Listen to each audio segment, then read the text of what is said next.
Listen, I've known a couple of backstrokers in my time as a swimmer and as a coach, and to be the fastest in history out of all the backstrokers that I've ever known is pretty freaky. I mean, what do you think it is about you that makes you special? And I'll say this: when you just put your arm over your head like that, I was like, oh damn, she's flexible. Like you're super flexible, right?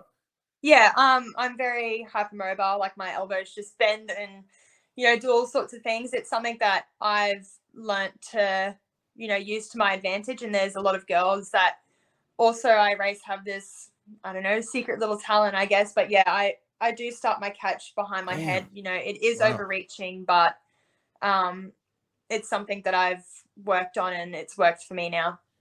Tell me about that while we're on it. Talk to me about the backstroke catch. I mean, there's a lot of people listening to this, a lot of coaches.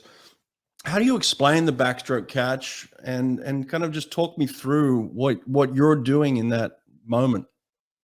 Um, I've never been asked this question before. It's a bit different. I don't really know how, but I guess for me, the start of my stroke, I ensure like my pinky, like I'm Mhm, waving to the outside. mhm. All the fans in the crowd, But yeah, as soon as I hit the water, lock on straight away. I mean, you can't really see the top of my catch, but this is the most important for me. I'm not very strong through this range, so I've really got to lock on here and use the momentum to push down, and then thumb to thigh is one of my cues I use throughout training to try finish off my stroke. Thumb to thigh. Okay, that's interesting. All right, let's go back to this part then. So you say you even overreach. Are you thinking about your hip as you're coming around? Um, I mean, backstroke is a stroke that's hard to nail, and I'm still, finding the rhythm. Hard to Believe it or nail. You're not, the world record holder. What are you talking I about? know. You nailed Um, it. it makes it exciting because I know there's certain things I can still tweak. Yeah. But I do struggle with my rotation.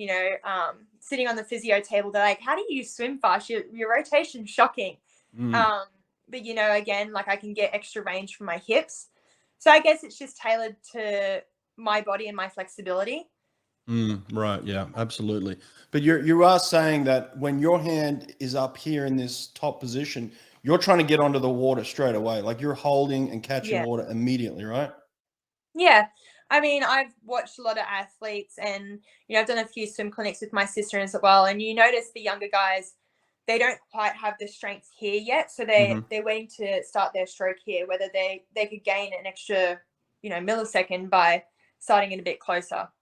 Are you trying to press down on the water in that catch, or are you turning your hand out to hold water? You know what I'm Turning it saying? out to hold water. So Okay, right. straight in, bang, bang, Bang. Okay. through. Now, as you pull through, are your fingertips towards the side of the pool, or are you pressing down here at the It's top kind end? of like a bit of a V. So yeah, Right. my fingertips, my pinky's always facing down. So Right. through the Okay. water, it's facing down, and then all the way.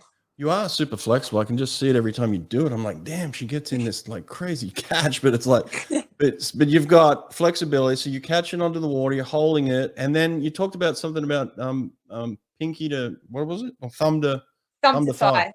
thumb to Yeah. thigh. When do you start thinking that? So sometimes I'll quite often, come in and, just dip my stroke. Whether if I'm thinking about the thumb to thigh is making sure I'm pushing that water that I've, gained momentum through out the back of my stroke and not pushing it down to the bottom of the pool. Mm, right. Okay. We're just doing a little clinic here, so thanks. This wasn't planned either, but Yeah. I like it when I get the best in the world at something. I'm like, all right, I'm going to pick her brain. Okay, then talk to me about the timing of your stroke in terms of tempo. Like, you know, what are you thinking when you're thinking about your tempo in your races? Uh, I don't necessarily think about stroke rates or times when I'm racing. Funny enough, it's more about the process for me. So, the starts, the kicks off the blocks, and then the turns. Hmm. I use training as my time to really knuckle down on those stroke rates and Right. that swim speed, which is Right. something that obviously hasn't come easily. It's you've got to block out everything when you get to a race and just really nail those one percenters, and that's what I believe got me across the line at the Olympics. Just having full faith in my training and what I've done. But So you I mean know, almost like turning your brain off at that point in time? yeah, Yeah. Right. Okay. Well, Gotcha.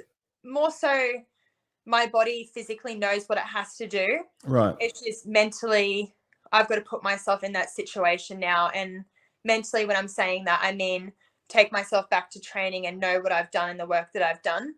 Right. And But behind the blocks at the Olympics, you're not thinking, all right, I got to go 27 strokes down and I got to be no, at this tempo. And you're not thinking that. You're just not at clear all. headed. I could honestly pull up, wait for the starter, and as soon as I'm in, I'm like 13 kicks. This is for the 100 I'm talking about. 13 kicks should bring me up just before the 15. Easy speed down, feet on the wall fast, and 12 kicks off that wall, 11 to 12, and then just steam train home. What does steam train home mean to you? Well, actually, no, let's go back. What does easy speed mean to you? Easy speed is just not having to put a lot of effort in for the time. So, holding that stroke and making sure every stroke you're getting every bit of water that you can. Especially in the 200, if you're spinning the wheels, high stroke rate, you're not going to be able to back end the last 150. So it's really important to hold that water and hold that connection through that first 50. And obviously the second 50 and the 100, you just got to bring it home.